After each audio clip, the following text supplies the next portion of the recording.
جو فضیلت اصحاب و اہل بیت اطہار کو عطا فرمائی وہ فضیلت ہرگز ایسی نہیں ہے کہ ایک کو فضیلت ملی ہو یا دو کو ملی ہو اور دونوں آپس میں ٹکراتے ہوں.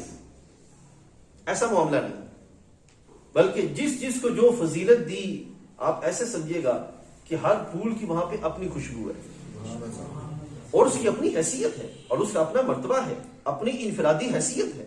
ہر ایک کو ایک فضیلت اب تعالیٰ کے حبیب علیہ السلام نے عطا فرمائی، اس میں کوئی ٹکراؤ نہیں.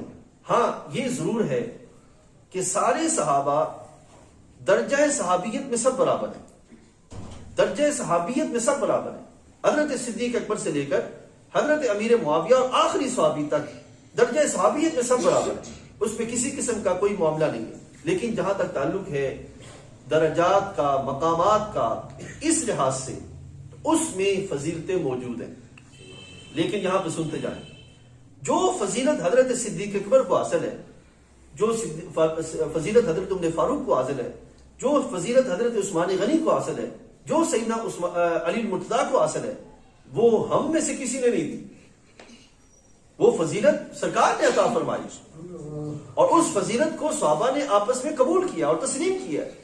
اور جو حضرت مولا کائنات کی فضیلت ہے، ایسا ہرگز نہیں ہوا حضرت مولا کائنات نے اپنی فضیلت کے دائرے سے باہر نکل کر حضرت صدیق اکبر کی فضیلت کے لحاظ سے کوئی معاملہ کھڑا کیا ہو.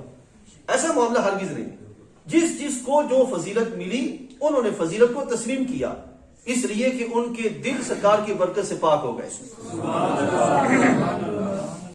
ان کے دلوں میں ایسا کوئی معاملہ نہیں تھا کہ جس میں حسد ہو، بغض ہو، اناد ہو یا آپس میں کسی طرح کے ٹکراؤ کی کیفیت ہو. ایسا معاملہ نہیں تھا، بلکہ وہ جانتے تھے کہ دینے والے اللہ کے فضل سے سرکار ہیں اور جس کے حصے میں اللہ کی بارگاہ میں جو کچھ ہے سرکار اسی کا اظہار فرما رہے ہیں.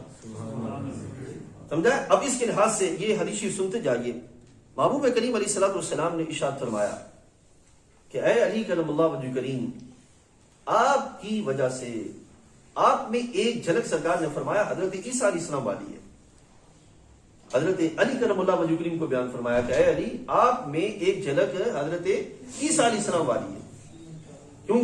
اس لیے کہ حضرت عیسیٰ علیہ السلام کی ذات اقدس وہ ہے کہ جس سے ایک گروہ نے بغض رکھا اور اس بغض کا نتیجہ کیا نکلا کہ وہ حد سے بڑھ گئے، بالآخر ذلیل ہوئے. اور دوسری طرف سرکار نے فرمایا کہ وہ تھے جو آپ کی محبت میں، جو ان کی محبت میں حد سے بڑھے یہاں تک کہ گمراہی کی طرف جا پہنچے. آپ نے فرمایا کہ علی، تمہاری وجہ سے دو گروہ تباہ ہو جائیں گے. ایک وہ جو تمہیں تمہاری محبت میں حد سے بڑھائیں گے اور ایک وہ جو تمہیں تمہارے مقام کا انکار کرتے ہوئے گرانا چاہیں گے. تمہارے مقام کا انکار کرتے ہوئے گرانا چاہیں گے. دونوں تباہ ہو جائیں گے، لیکن خیر اس کے لیے ہے جو تجھے تیرے مقام پر رکھیں گے. اب یہ یاد رکھیے گا، حضرت علی کرم اللہ وجہ کریم کا ایک اپنا دائرہ ہے، اس دائرے سے اوپر حضرت عثمان کا دائرہ ہے، اس سے اوپر حضرت صدیق عمر فاروق کا دائرہ ہے، اور اس سے اوپر جس سے اوپر صرف دائرہ نبوت شروع ہوتا ہے وہ دائرہ حضرت صدیق اکبر کا ہے. یہ اہل سنت قدری، یعنی کہ یہ جو عموماً پڑھتے ہیں نا گلی محلے کے اندر، علی دا پہلا نمبر، یاد رکھیے گا پہلا نمبر حضرت صدیق اکبر کا ہے. پہلا نمبر کس کا ہے؟ حضرت صدیق اکبر کا، پھر حضرت عمر فاروق کا، پھر عثمان غنی کا، پھر حضرت علی المرتضیٰ کا کرم اللہ وجہ کریم. اس طرح کر کے آگے سارا سلسلہ چلتا ہے. انشاءاللہ اگلی نشست میں یہ جو فضیلتوں کے باب ہے اس کو میں آپ کے سامنے بیان کروں گا. پھر یہاں پہ یہ بھی یاد رکھیے، اہل سنت کا یہ طریق ہے کہ جس کی جو فضیلت ہے اس کو اس کے دائرے میں رکھتے ہوئے جتنا چاہے بیان کیا جائے. یہ بحث آپ نے اپنے ذہن میں رکھنی ہے کہ جس کی جو فضیلت ہے اس کو اس کے دائرے میں رکھتے ہوئے جتنا چاہے بیان کیا جائے. اہل سنت میں یہ ذہن ہرگز نہیں ہے کہ اگر حضرت علی کی فضیلت بیان کر رہے ہیں تو اس کو اس طرح بیان کیا جائے کہ حضرت صدیق اکبر کی فضیلت کم ہو. ایسا نہیں، ٹھیک ہے؟ یا حضرت امیر معاویہ رضی اللہ عنہ کی فضیلت بیان کرتے ہوئے اس انداز کا اختیار کیا جائے کہ اس سے حضرت علی کرم اللہ وجہ کریم کی فضیلت کم ہوتی نظر آئے. ایسا معاملہ نہیں، بلکہ ہمارا یہ عقیدہ ہے، ہمارا یہ ذہن ہے کہ حضرت علی کرم اللہ وجہ کریم کی جو فضیلت ہے اور حضرت امیر معاویہ حضرت سیدی امام احمد ظفر رحمۃ اللہ تعالی آپ فرماتے ہیں کہ مقام امیر معاویہ اس میں فضیلتوں کے لحاظ سے، درجات کے لحاظ سے کتنا فرق ہے. وہ فرماتے ہیں کہ اگر کوئی بندہ حضرت امیر معاویہ کے مقام سے حضرت علی کرم اللہ وجہ کریم کے مقام کی طرف چلے، کتنا 500 سال تک گھوڑے پہ سوار ہو کر سائے میں بغیر رکے چلتا رہے، 500 سال کے بعد بھی وہ حضرت امیر معاویہ کے مقام سے چلتے چلتے حضرت علی کے مقام تک نہیں آ سکتا. یہ ہمارا عقیدہ ہے. لیکن اب ایک لمحے کے لیے سوچیں، درجہ صحابیت میں سب برابر ہیں. اگر کوئی حضرت علی کرم اللہ وجہ کریم کی فضیلت بیان کرے تو سرکار نے اور امت کے جو بڑے ہیں انہوں نے کسی مقام پر ایسا موقع نہیں رکھا کہ ان کی فضیلت کو بیان کرتے ہوئے ان کو ڈیگریڈ کرے یا ان کو جو ہے وہ کسی طرح ڈی ویلیو کرے. ایسا معاملہ نہیں ہے. بلکہ اگر جب ہم حضرت امیر معاویہ کا تذکرہ کرتے ہیں تو ان کی شان صحابیت کی بات کر رہے ہوتے ہیں. حضرت علی کا تذکرہ کرتے ہیں تو ان کے دائرے کے لحاظ سے بات کر رہے ہوتے ہیں. حضرت صدیق اکبر کا تذکرہ کرتے ہیں تو ان کی شان کے لحاظ سے بات کر رہے ہوتے ہیں. ایسا نہیں ہے کہ ہم ان کا تذکرہ کریں تو ان کو ڈی ویلیو کریں یا ان کا تذکرہ کریں تو دوسرے صحابی کو ڈی ویلیو کریں. یہ ہمارا طریقہ نہیں ہے. ہمارا طریقہ یہ ہے کہ جو ترتیب دی گئی وہ یہ ہے کہ سب سے افضل ذات حضرت صدیق اکبر. وجہ کیا ہے اس کو انشاءاللہ اگلی نشست میں بیان کریں گے. دوسری ذات حضرت عمر فاروق، تیسری حضرت عثمان غنی، چوتھی حضرت علی المرتضیٰ کرم اللہ وجہ کریم، اور اس طرح سلسلہ آگے بڑھا. اب حضرت امیر معاویہ رضی اللہ تعالی عنہ یہ جو ذات ہے، کوئی ادنا سے ادنا درجے کے لحاظ سے صحابی ہونے میں تو سارا شرف ہے، ادنا سے ادنا درجے کا صحابی، اس کے لحاظ سے اگر کوئی عام نیچے دائرہ صحابیت سے جو باہر لوگ ہیں ان کو اگر کوئی ملانا چاہے تو زمین و آسمان ایک کر دے، لیکن اس میں نہیں ملا سکتا. بات سمجھ آئی کہ جو دائرہ صحابیت ہے اس سے جو باہر لوگ ہیں زمین و آسمان ایک کر دے وہ کر سکتا ہے اگر چاہے اللہ تعالی، لیکن درجہ صحابیت سے جو باہر ہے اس کو درجہ صحابیت کے برابر نہیں کر سکتا. اس کی میں مثال دیتا ہوں. حضرت شیخ الاسلام خواجہ قمر الدین سیالوی رحمۃ اللہ تعالی علیہ انہوں نے ارشاد فرمایا کہ اگر کوئی غیر صحابی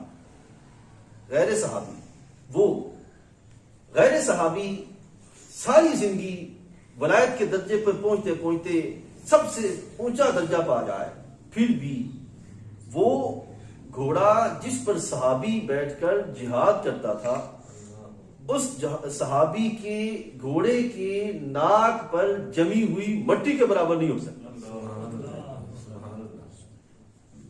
غیر صحابی کے گھوڑے کے ناک پر جمی ہوئی مٹی کے برابر نہیں ہو سکتا. یہ ہمارا عقیدہ ہے. ٹھیک ہے نا.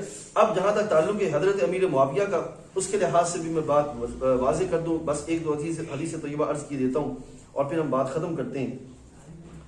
ایک شخص نے پوچھا، اس طرح کہا کہ کہاں عمر بن عبدالعزیز اور کہاں امیر معاویہ؟ کہاں عمر بن عبدالعزیز اور کہاں امیر معاویہ؟ یاد رکھیے، یہ بات اپنے ذہن میں رکھیں. اس وقت جو ذات سب سے زیادہ متنازع بنائی جا رہی ہے وہ حضرت امیر معاویہ ہیں، لیکن ہے نہیں ہے بنائی جا رہی ہے وہ حضرت امیر معاویہ ہیں، حالانکہ آپ متنازع ہے نہیں. اور پھر میں یہاں پر ایک چیز اور عرض کروں. ایک ہے تاریخ کے حوالے اور ایک ہے سرکار کے فراہمی. ہم جب ان کی طرف دیکھیں گے تو تاریخ کے حوالوں سے نہیں دیکھیں گے، سرکار کے فرامین کے لحاظ سے دیکھیں گے، کیونکہ تاریخ میں جو کچھ ہوا بہت کچھ ہوا، لیکن سرکار نے ان کی عظمتوں پہ جو پہرا دیا وہ پہرا قیامت تک کے لیے اس حصار کو کوئی توڑ نہیں سکتا اگر ایمان والا ہے. اب حضرت امیر معاویہ رضی اللہ عنہ کے لحاظ سے ایک شخص نے معاوی بن عمر سے کہا کہ کہاں عمر بن عبدالعزیز اور کہاں حضرت معاویہ؟ اس پر وہ غصے ہوئے کہا کہ حضور کے صحابہ کے ساتھ دوسروں کو قیاس مت کرو، یعنی کہ کوئی دوسرا غیر صحابی کے برابر نہیں ہو سکتا، کیونکہ حضرت امیر معاویہ حضور کے صحابی، حضور کے صالح ہیں، امت کے ماموں ہیں، اور حضور کے کاتب وحی اور اللہ جل وعلا کی وحی کے امین تھے.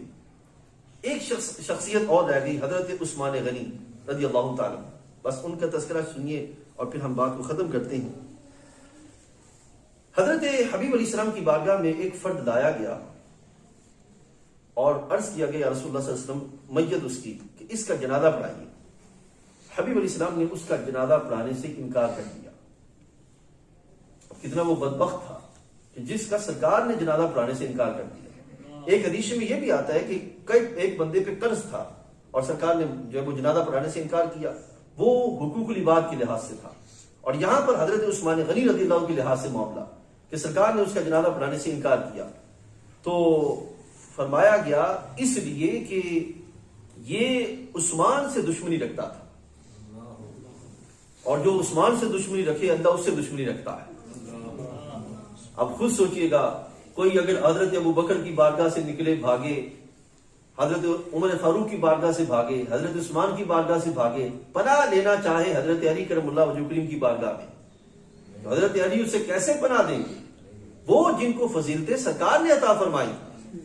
حضرت میں ایک جملہ عرض کر دوں، حضرت علی وہ ہیں ہم ان پہ قربان جائیں کہ سختیوں کا ایسا دور آیا کہ ان کے بعد کسی پہ نہیں آیا، لیکن حق والی ذات جس کو سرکار نے حق والا فرمایا تھا، آپ کی زبان سے کوئی ایک جملہ بھی صادر نہیں ہوا جس سے گمراہ لوگوں کو اسلام کے حصار میں داخل ہونے کا موقع مل سکے۔ ایک جملہ بھی نہیں فرمایا کسی مقام پر، یعنی کہ کسی اس کو پکڑ کے گمراہی گرا بنانے کا موقع مل سکے، ایک جملہ بھی ارشاد نہیں فرمایا۔ حضرت امیر معاویہ ہو، حضرت طلحہ ہو، حضرت زبیر ہو، حضرت عائشہ ہو رضی اللہ تعالیٰ عنہ، کسی ایک کے بارے میں نہیں فرمایا۔ اس بات سے یاد رکھیے گا، یہ حضرت علی کی عقیدت کی آڑ میں گمراہی کے رستے نکالتے ہیں، یہ بات اپنے ذہن میں رکھنی ہے۔ حضرت علی کی عقیدت کی آڑ میں گمراہی کے رستے نکالتے ہیں، وگرنہ وہاں پر گمراہی کا کوئی نام و نشان نہیں۔ وہاں پر رب ذوالجلال جل وعلا کی فضیلت ہی فضیلت ہے، اس کی بارگاہ سے برکت ہی برکت ہے۔ آخر میں یہ قول سنیے اور پھر ہم دعا مانگتے ہیں۔ ایک بہت بڑے بزرگ گزرے، حضرت ایوب سختیانی رحمۃ اللہ تعالی، انہوں نے یہ قول کہا اور بولا، انہوں نے فرمایا جس نے حضرت ابو بکر سے محبت کی بے شک اس نے دین کو قائم رکھا،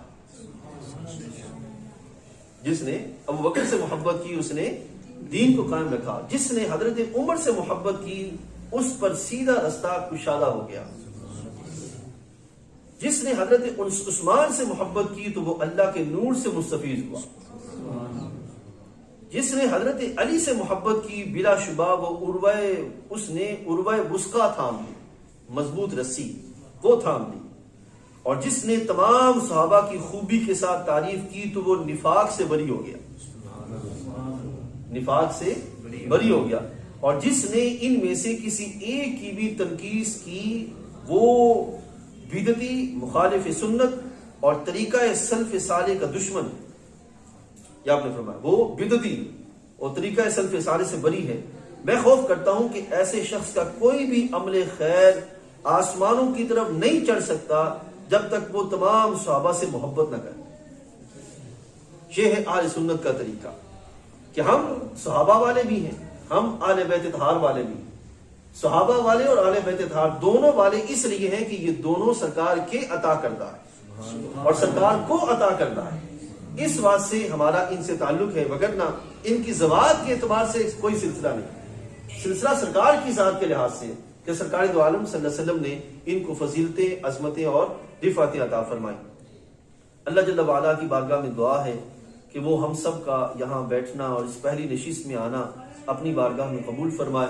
مختصر یہ کہ آج ہم نے 3 چیزیں پڑھی، ایک یہ کہ صحابی کون ہے، دوسرا یہ کہ اہل بیت اطہار رضوان اللہ علیہم اجمعین کون کون ہیں، اور ساتھ یہ کہ صحابہ اور اہل بیت اطہار کی فضیلت کیا ہے، اور ساتھ ہم نے یہ پڑھا کہ جو ان دونوں کی فضیلتوں کا انکار کرے یا ایک کی فضیلت کی طرف جائے اور دوسرے کا انکار کرے تو ایسے بندے کا انجام کیا ہے، اور ساتھ ہی ہم نے پڑھا کہ اہل سنت و جماعت ہمارا یہ ہے کہ ہم سرکار کی برکت سے صحابہ رضوان اللہ علیہم اجمعین کی عظمت کو بھی تسلیم کرتے ہیں اور اہل بیت اطہار رضوان اللہ علیہم اجمعین کی فضیلت کو بھی قبول کرتے ہیں، اور ان دونوں کے لحاظ سے جو سرکار نے ارشاد فرمایا وہ یہ کہ سرکار نے فرمایا کہ اصحابی کا نجوم، میرے سارے صحابہ آسمان ہدایت کے چمکتے ہوئے ستارے ہیں.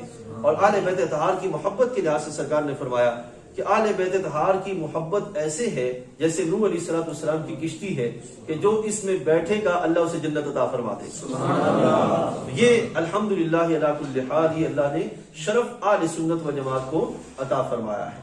انشاءاللہ عزیز اگلی نشست جو ہے اس میں ہم آل بیت اطہار رضوان اللہ علیہم اجمعین اور اصحاب رسول علیہ السلام کے لحاظ سے یا حضرت علی کرم اللہ وجہہ کے لحاظ سے یا صحابہ کے آپس میں جو بعد مشاجرات ہیں ہم انشاءاللہ عزیز اس کو آپ کے سامنے بیان کریں گے، اس نیت کے ساتھ کہ حق واضح ہو جائے، حق کا بیان ہو جائے اور ان کے لحاظ سے جو غبار ہے وہ غبار چھٹ جائے اور اللہ تعالیٰ ہمارے سینوں کو ان اصحاب کی محبت سے فیضیاب فرمائے، مستفیض فرمائے. واخر دعوانا الحمدللہ رب العالمین.